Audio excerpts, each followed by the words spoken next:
Hai semua, selamat datang ke sesi penerangan kita hari ini. Okey, jom kita terus masuk ke topik yang mungkin dengar macam biasa je, tapi sebenarnya ia merupakan satu seni penceritaan visual yang sangat berkuasa.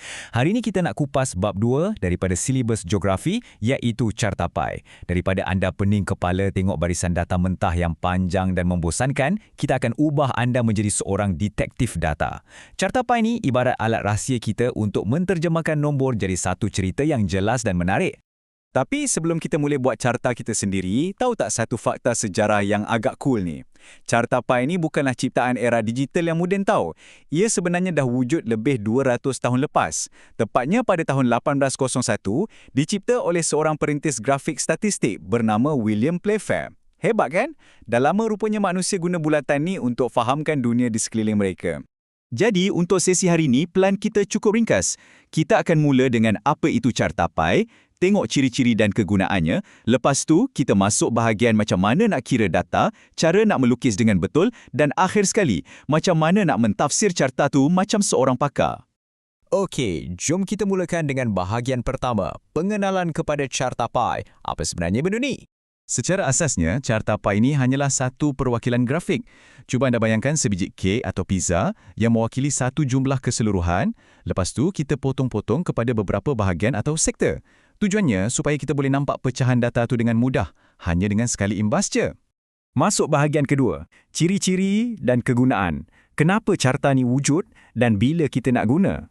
Benda yang paling unik pasal cartapai ni ialah sifat mutlak dia. Setiap sektor tu bawa maklumat yang spesifik dan saiz dia tu bergantung terus pada jumlah kuantiti. Lagi banyak jumlah, lagi besarlah sektor tu. Dan yang paling penting, nilai keseluruhan bulatan ni wajib tepat 360 darjah, mewakili 100% data kita. Tak boleh lebih, tak boleh kurang. Habis tu, kenapa nak kena susah-susah lukis carta ni? Sebabnya, ia boleh buatkan maklumat yang rumit tu nampak sangat menarik dan senang nak hadam.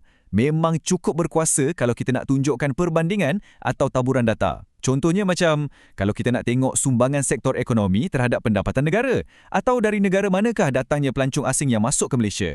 Sekarang, kita beralih ke bahagian ketiga, langkah membina pengiraan data.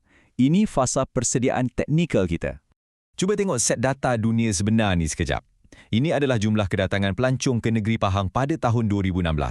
Bila kita cuma tengok nombor mentah dalam jadual ni, otak kita susah sikit nak tangkap perbezaan proporsi dia dengan cepat, betul tak? Agak mencabar nak proses lebih 300,000 pelancong secara visual di dalam kepala kita. Jadi inilah masanya untuk kita tukarkan nombor-nombor tu. Langkah pertama, kita cari peratusan. Kita ambil nilai pelancong Jepun sebagai contoh, bahagikan dengan jumlah keseluruhan pelancong, lepas tu darab dengan 100. Dapatlah 69%. Seterusnya, langkah kedua, kita cari saiz sudut. Ambil 69% tadi, bahagikan dengan 100 dan darab dengan 360 darjah. Hasilnya, boom! Kita dapat 248 darjah. Bila kita dah buat kira-kira yang sama untuk semua negara, tada! Inilah jadual akhir yang kita perlukan. Anda boleh menarik nafas lega sikit sekarang sebab bahagian matematik yang memeningkan tu dah pun siap. Kalau anda periksa balik, jumlah peratusan memang tepat 100% dan jumlah sudut pula ngam-ngam 360 darjah. Ini tandanya data anda dah cukup bersedia untuk diterjemahkan menjadi visual. Masuk bahagian keempat, langkah melukis sektor. Tadi dah kira, sekarang masa untuk realisasikan carta tu atas kertas. Untuk melukis, ada dua peralatan yang ibarat senjata wajib seorang pengkaji geografi. Di sebelah kiri, jangka lukis. Ini guna dia untuk buat satu bulatan yang betul-betul sempurna. Di sebelah kanan pula, jangka sudut. Yang ni sangat penting untuk pastikan kita ukur sudut darjah setiap sektor tu dengan tepat. Dalam hal melukis cartapai ni, ketepatan adalah kunci utama tau. Ada beberapa undang-undang melukis yang sangat ketat yang anda kena patuh. Mula-mula, lukiskan jejari dari pusat bulatan, tegak lurus ke atas, macam jarum jam masa pukul 12 tepat. Kemudian, ini paling penting, sentiasa mula lukis sektor daripada nilai peratusan yang paling besar kepada yang paling kecil dan mesti bergerak mengikut arah putaran jam. Akhir sekali, jangan lupa nak warnakan sektor, letak label peratus, tulis tajuk dan letak petunjuk carta. Kalau tak lengkap carta kita. Dekat sini saya nak kongsi satu tip pro dengan anda. Katakanlah dalam data anda tu ada kategori yang dinamakan lain-lain. Ingat petua emas ni, tak kiralah peratusan dia tu besar atau kecil, kategori lain-lain mesti, saya ulang, mesti diletakkan di sektor yang paling akhir sekali bila anda melukis. Ini supaya carta anda nampak teratur dan mengikut standard antarabangsa yang betul. Okey, bahagian terakhir kita, teknik mentafsir. Carta dah siap lukis, jadi macam mana kita nak baca? Cuba fikir sejenak. Kalau orang letakkan satu carta pie yang dah siap lukis depan mata anda, macam mana anda nak mula baca maklumat tu? Macam mana anda nak fahamkan data tu seolah-olah anda ni seorang pakar data sebenar?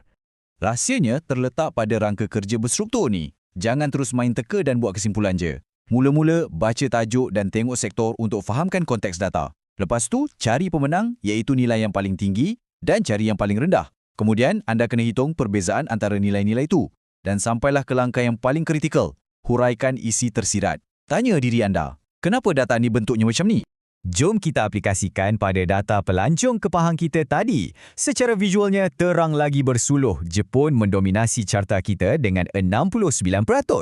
Sebaliknya, Amerika Syarikat pula paling kecil dengan sumbangan hanya 3%. Perbezaan ketara sebanyak 66% ni sebenarnya bersamaan dengan lebih 226,000 pelancong tau. Satu jurang angka yang sangat-sangat besar. Tapi kalau setakat sebut nombor, semua orang boleh buat. Kita kena kaji di sebalik nombor tersebut. Kenapa pelancong Jepun suka sangat datang Pahang? Di sinilah skill detektif data anda akan bersinar. Antara sebab tersiratnya mungkin kerana pelancong Jepun nak rasai kontras iklim tropika yang jauh beza dengan iklim negara mereka. Selain tu, daya tarikan budaya tempatan dan mungkin juga sebab mereka nak buat aktiviti kajian tentang kepelbagaian flora dan fauna hutan kita. Barulah ada penceritaan di sebalik carta pie tu.